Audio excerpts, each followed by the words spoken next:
Hello everyone, welcome back to the Watercolor Workshop. Today I'm going to be painting this simple landscape using just two colours.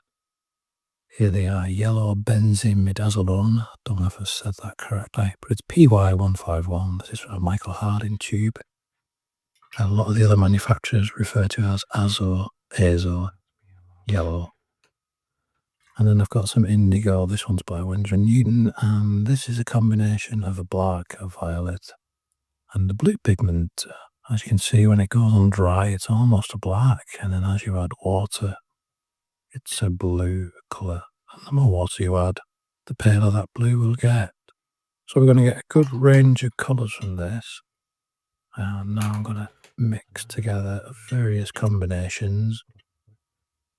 I'm using two brushes for this so that they remain relatively clean. So I've got a nice mid green there and then a lighter green. So the more yellow you put in, the more green you get, and the more blue you put in, the more bluey green you get, or even that's tending towards a turquoise perhaps. And then there's another green. I think you get the idea. You get a good range. You can also mix up a nice grey for stormy skies, which is this last one, I think. Yep, there it is.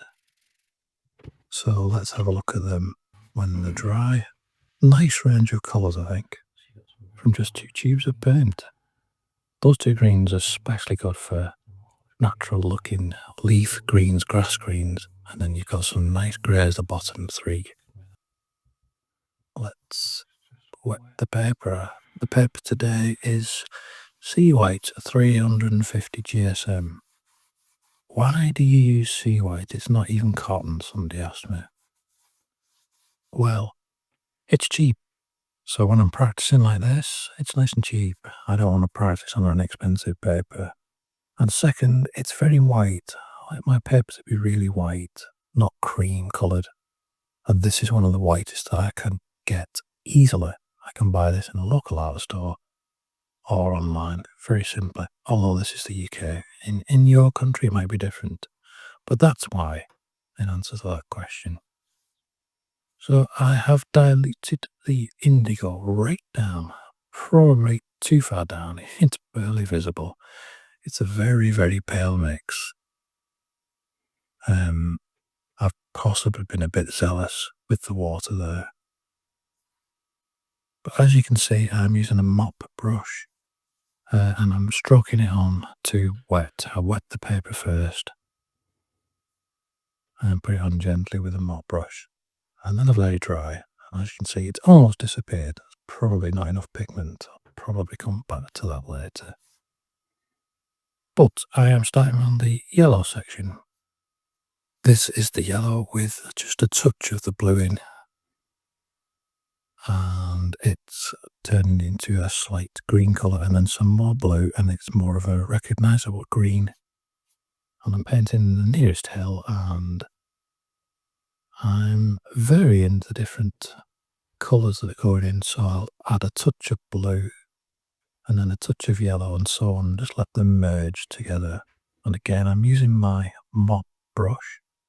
This time, however, I'm painting onto dry paper. What I tend to do is put down an initial layer, quite damp, and then drop into that or paint over it, as you can see me doing here. And I repeat this process for each of the hills. The hills that are furthest away are the bluest, and those in the middle are somewhere in between. I've gone for a bluey green colour in the middle there. And then the ones nearest to us are the most recognisable green as summer green and grass green. So I'm still using a mop brush in the background there. It's a slightly smaller one. And then I'll let the whole thing dry, and then I'm doing a second layer. So this is a second layer onto the hills now. So I painted the sky, I let it dry. I painted the hills and the foreground, I let that dry. And now I'm copying this, so this is officially my third layer of paint, second on the hills.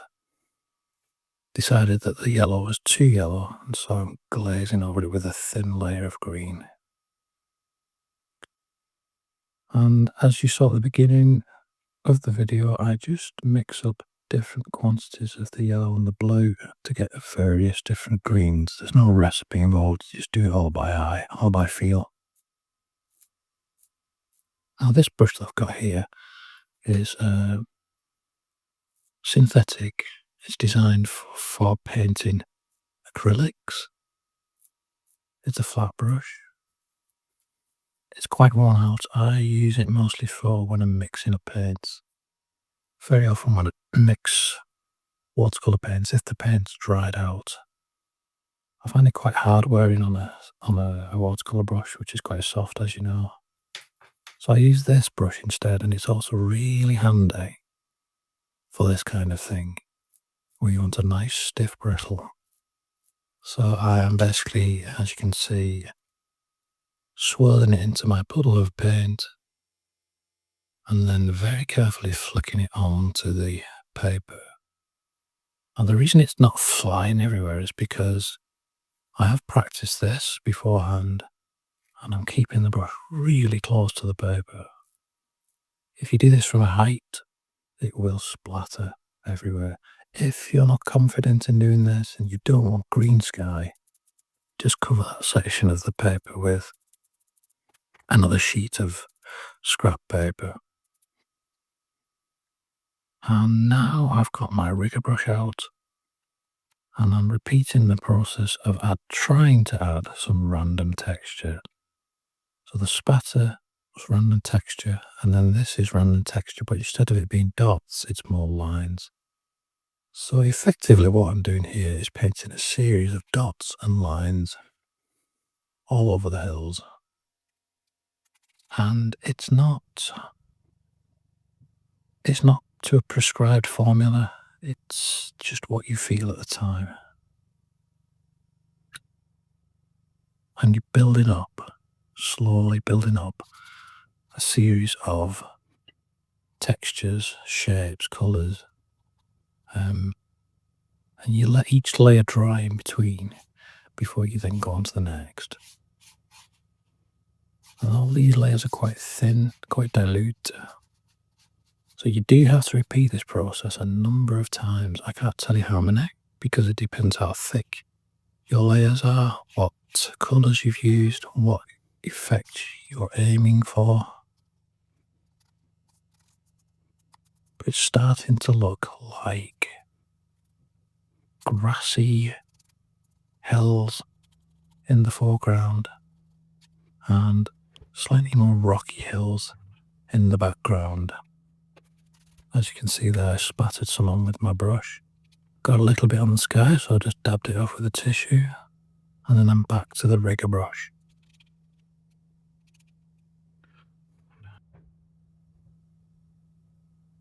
So if you want to push something in your painting into the background, add some blue. Blue will push a subject further into the distance, which is what I was aiming to achieve with those hills. Conversely, if you want something in the foreground to leap out a bit more, distance itself from the middle and background, add some yellow. So you've got two colours here, blue and yellow, which make a lovely range of greens and greys, as we've seen. But they also act as a foreground and a background colour. Yellow is very often employed in the foreground to make it come forward, and blue into the background to make it go backwards.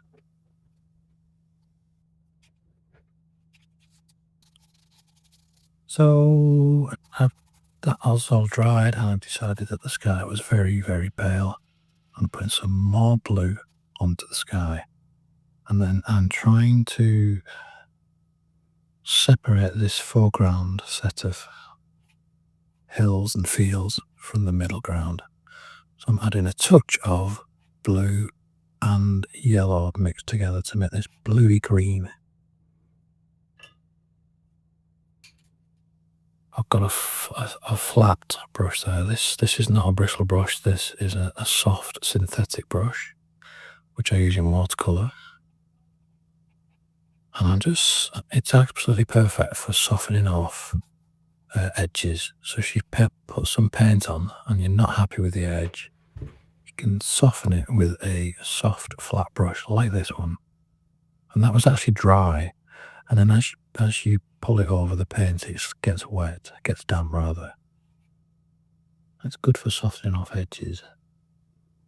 But you don't want to soften them all off because that's where the texture comes from. It's a balancing act, which is difficult to get right. I'm starting to stray into the realms of overworking here, I think. There's the bristle brush again, and I'm removing some of the harder edges. If the soft brush won't smooth them away, then the bristle brush, you have to push a bit harder, will do the job. But of course you have to be careful, depending on how tough your paper is. You could end up removing parts of the paper if you go too hard. So I'm at the stage now where I should perhaps just finish because I'm starting to fiddle. I'm not really sure what I'm trying to achieve now. I'm evening out the texture a little bit. Whereas in reality, I should really be leaving this, I think. You want more texture in the foreground of your painting and less texture in the background. That also helps to add to the illusion of depth.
So I'm on the final section now. I spattered some paint in the foreground and then didn't like it.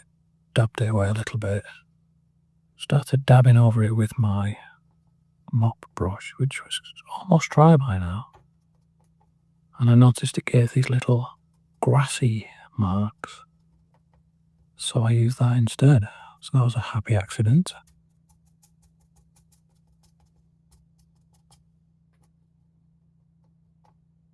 And we are finished.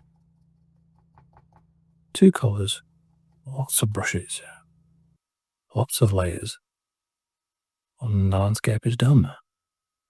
Hope you found that useful.